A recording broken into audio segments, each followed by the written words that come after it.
teísmo, y el teísmo tiene que ver con la creación.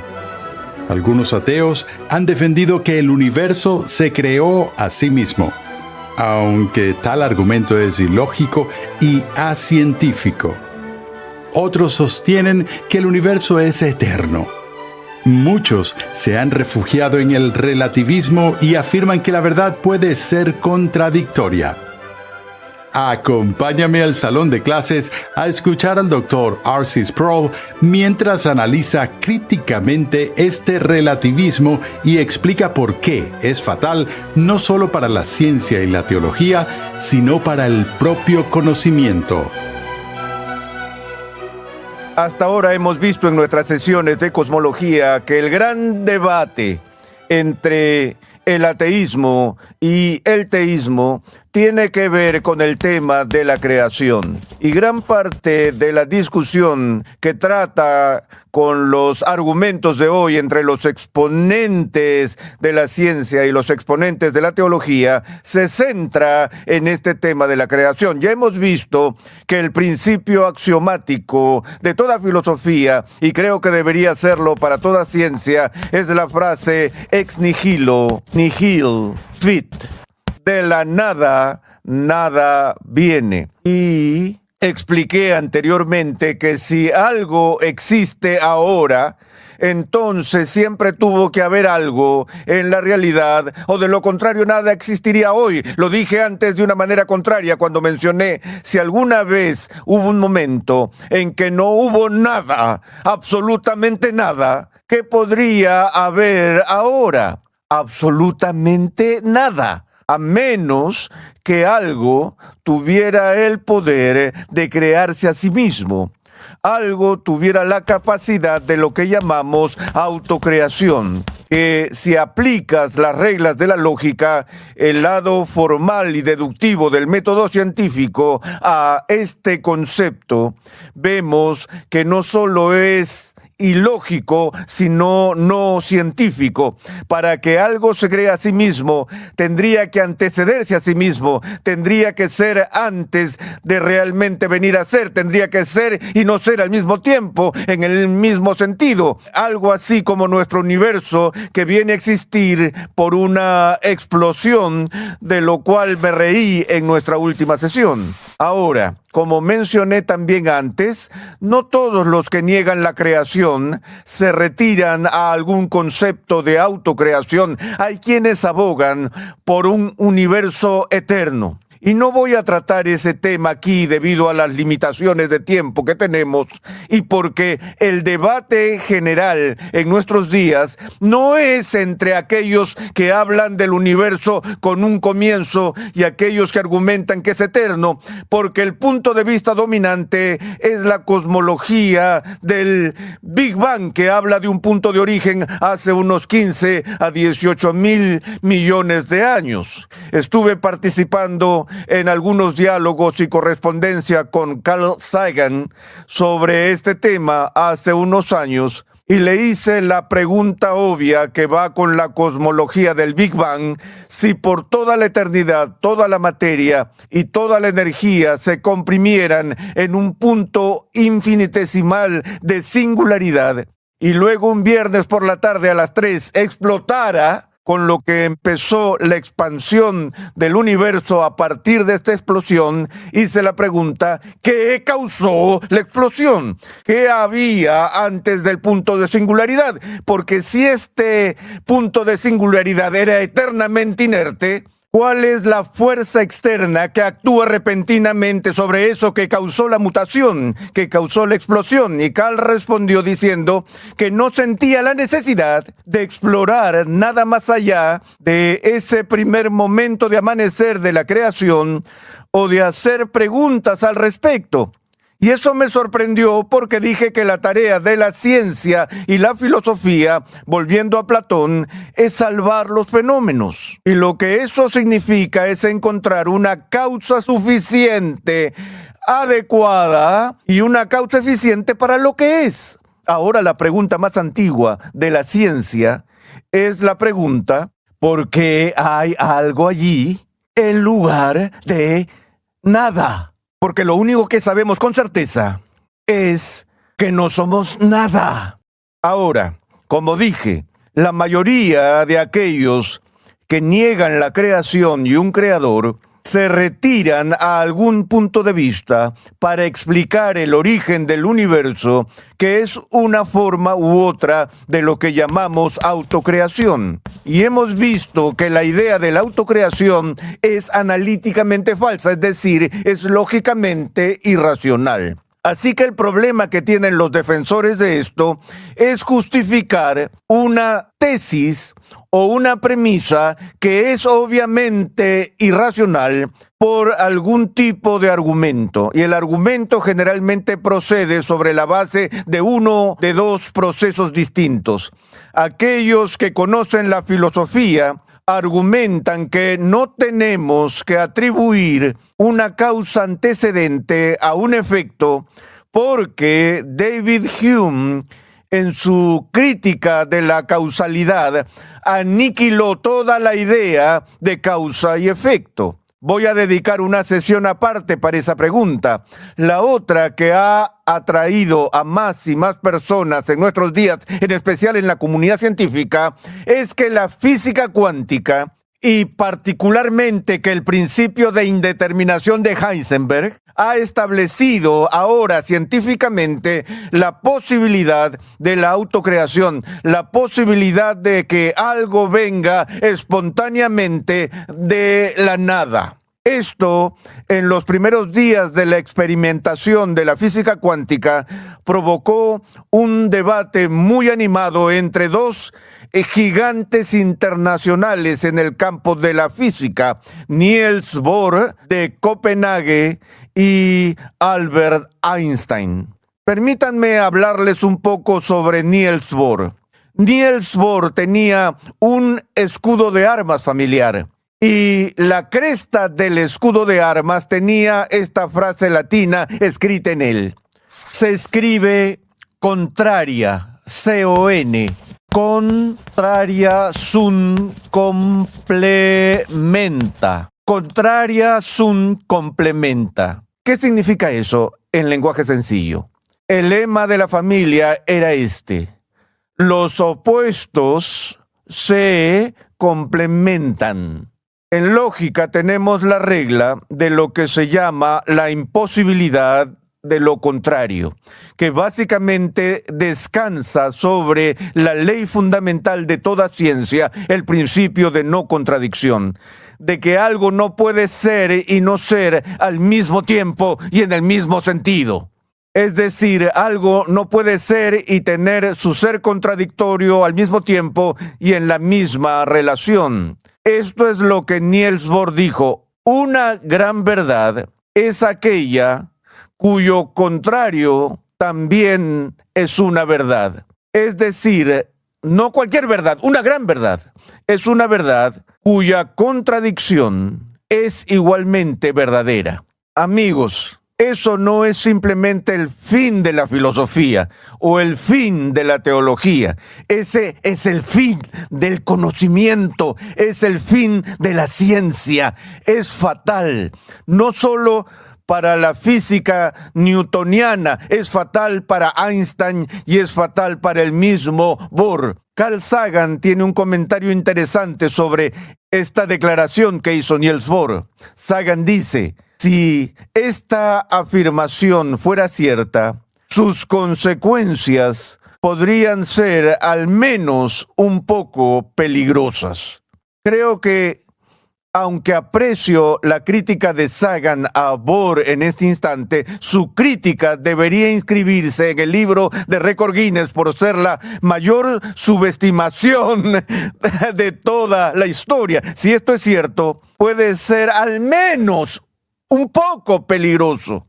Luego continúa explicando por qué y curiosamente apela al campo de la ética, cita la regla de oro y luego apela a los 10 mandamientos y dice: ¿qué hacemos con el mandamiento no matarás? Es decir, no asesinarás. Si su contrario es igualmente cierto, si es una gran verdad que los hombres no deben asesinarse unos a otros con premeditación y malicia, y lo opuesto es también una gran verdad, significaría que que debes matar. Cometerás asesinato en primer grado. Eso es lo que Carl Sagan dijo, que hace que esta tesis sea al menos un poco peligrosa. Pero lo que estoy diciendo es que si es cierto que tanto una premisa como su contradicción son verdaderas, sería el fin de la ciencia y el fin de la teología. Ahora, diría que esta idea se ha convertido en una obsesión de los estudiantes estadounidenses de hoy. Alan Bloom, en su libro El cierre de la mente moderna, ha documentado este tipo de relativismo. Cuando entro en el aula del seminario con los aspirantes a teólogos de primer año, claramente la mayoría de ellos llegan creyendo que la verdad misma puede ser contradictoria. Hemos visto el triunfo de la irracionalidad en nuestro pensamiento. Y me pregunto, ¿quién va a detener esta avalancha de absurdos? Mi esperanza es que sea la industria informática, porque las computadoras, tal como yo lo entiendo, necesitan tener algún tipo de consistencia para poder funcionar sin colapsar. Einstein se opuso a la comprensión de Bohr de la física cuántica y al principio de indeterminación, e hizo este enérgico comentario. Einstein dijo: Dios no juega a los dados. Si lo hiciera, dijo Einstein, preferiría ser un zapatero o trabajar en una casa de juegos que ser un físico. Ahora, su biógrafo Nigel Calder critica a Einstein por su crítica a Niels Bohr y hace este comentario: Dios sí juega a los dados. Él tiene sus mesas de juego en cada átomo y cada milímetro cúbico de espacio vacío. Ahora, ¿qué rayos haría que las criaturas pensantes, cuerdas, inteligentes, educadas y eruditas hablaran así? Parte de ello es el ambiente en el que vivimos, que acoge los absurdos. Estamos viviendo hoy en el teatro de lo absurdo y de alguna manera pensamos que hay algo no solo liberador, sino majestuoso en navegar nuestro barco en el mar de la irracionalidad. Y los cristianos tienden a pensar que hay algo piadoso en afirmar contradicciones, que indica algún salto cuántico heroico de fe que honra a Dios, aunque hace que Dios sea el autor de la confusión y hace que el Espíritu Santo hable con una lengua bífida. No importa, es heroico en su importancia existencial. Bueno, permítanme leer un pasaje que escribe Timothy Ferris, resumiendo algunos de los problemas involucrados con la física cuántica y con el principio de indeterminación. En general y en categorías simples, lo que ha provocado todo esto son ciertos experimentos con partículas subatómicas, por los cuales el comportamiento de las partículas subatómicas no puede predecirse absolutamente con certeza y se comportan de tal manera que asombran al observador. Algunos científicos han pensado que la presencia misma del experimentador interfiere con los patrones de comportamiento de estas partículas subatómicas, pero la primera reacción es que no podemos entender por qué estas partículas se comportan de la manera en que aparentemente se comportan. Tenemos un fenómeno aquí que ningún paradigma hasta ahora ha sido capaz de salvar. Y por eso lo pone todo en juego y permite a la gente hablar sobre autocreación, algo sale de la nada y todas esas cosas. Ahora, me gusta que Heisenberg diga principio de indeterminación y eso puede significar un par de cosas distintas. Me parecería que lo humilde sería decir: hacemos estos experimentos, estamos asombrados de lo que estamos observando y registrando, no podemos explicar lo que está sucediendo aquí con el conocimiento que traemos a la mesa. Así que cuando pregunto qué está causando que esta acción tenga lugar, juiciosamente tengo que inclinarme con humildad y decir: no lo sé. La causa aún no está determinada. pero esperamos que con un examen más profundo, un análisis más profundo, un mayor conocimiento, podamos entender lo que está pasando. Creo que esa es una postura científica apropiada hacia los resultados místicos de la experimentación. Pero si alguien da el siguiente paso y dice, bueno, sé que el comportamiento de estas partículas subatómicas es causado por nada, es cuando grito y digo, alto, no soy físico, no soy astrónomo, pero soy lógico. Y la afirmación que acabas de hacer no solo es irracional y absurda, sino que es supremamente arrogante. Porque si no sé cuál es la causa de cierta acción, ¿cómo puedo estar seguro de que no hay causa? Para llegar a ese punto de certeza, tengo que explorar cada poder concebible que existe en todo el universo. Se requiere nada menos que omnisciencia para hacer un juicio de ese tipo. Entonces, por un lado, estamos haciendo juicios que son irracionales y por otro lado, estamos haciendo juicios que son supremamente arrogantes porque estamos presuponiendo que hemos explorado, entendido e indagado todas las posibilidades concebibles. Timothy Ferris, quien escribió la interesante obra sobre la historia de la cosmología, en relación con la Vía Láctea, hace este resumen. Él dijo, cuanto más de cerca los físicos examinaban el mundo subatómico, mayor era la indeterminación. Cuando un fotón golpea un átomo impulsando un electrón a una órbita más alta, el electrón se mueve de la órbita inferior a la superior instantáneamente, sin haber atravesado el espacio intermedio. Los radios orbitales mismos están cuantificados y el electrón simplemente deja de existir en un punto, apareciendo simultáneamente en otro. Este es el famoso y confuso salto cuántico, y no es un mero planteamiento filosófico. A menos que se tome en serio, el comportamiento de los átomos no puede predecirse con precisión. Aquellos que encuentran que tales consideraciones no tienen sentido están en buena compañía.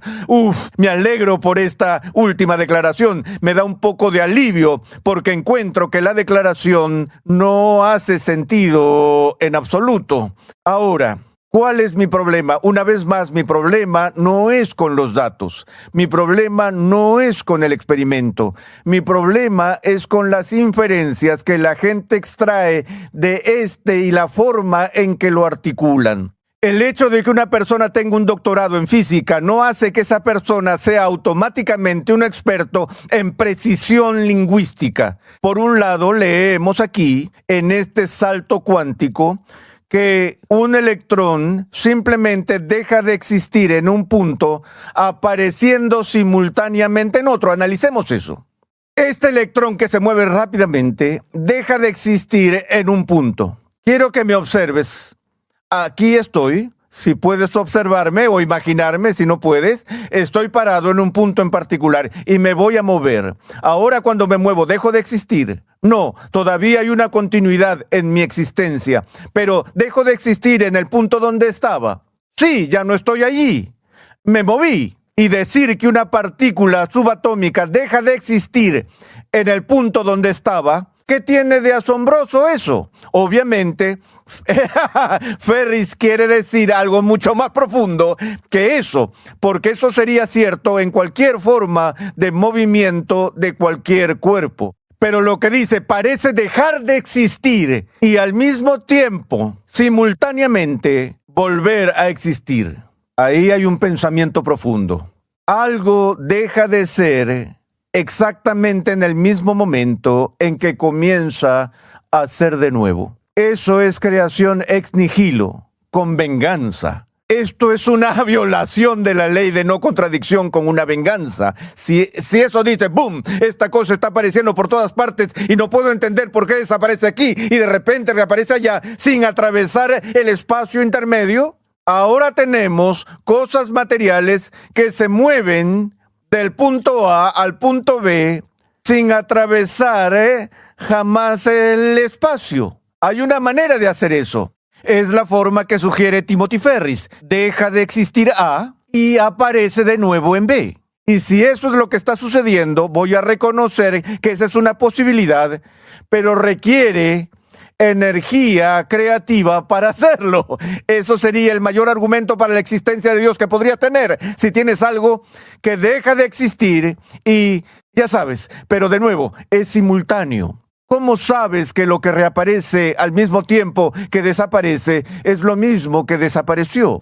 Tenemos un interlocutor, del otro lado tenemos un viper asociado al objeto. Una vez más, no soy físico, pero estoy tratando de entender lo que estas personas están diciendo y las palabras que están usando y la forma en que les están uniendo es una tontería. Me impresionaría mucho más escuchar a un científico decir, tenemos cosas sucediendo aquí en la actividad conductual de las partículas subatómicas que aturden la mente.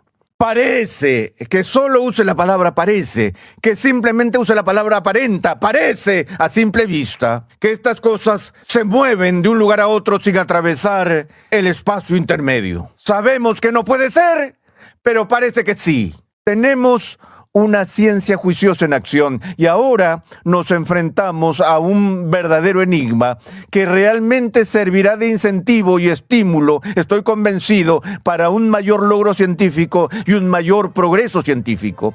Eso es lo que sucede cuando no podemos resolver los problemas, nos impulsan hacia nuevas soluciones, nuevos paradigmas, nuevas exploraciones. Ese es todo el espíritu motivador detrás de la ciencia, pero para que lleguemos allí tenemos que dejar de hablar de azar, de suerte y de la nada.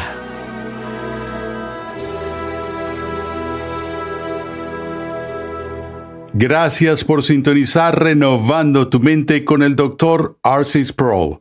Mientras continuamos con la serie de enseñanza titulada Creación o Caos, la ciencia moderna y la existencia de Dios. Al mostrar el absurdo lógico de la teoría del caos del universo y la racionalidad suprema de la creación, el Dr. Sproul nos ayuda a defender nuestra fe en Cristo con confianza y credibilidad. Visita nuestra página web renovandotumente.org, donde podrás solicitar gratuitamente una guía de estudio para tu edificación personal o para usarla en grupos pequeños. La insignia de la Biblioteca Ligonier se ha convertido en una marca de confianza alrededor del mundo y en muchos idiomas. Todos nuestros libros se centran en las grandes verdades que han sido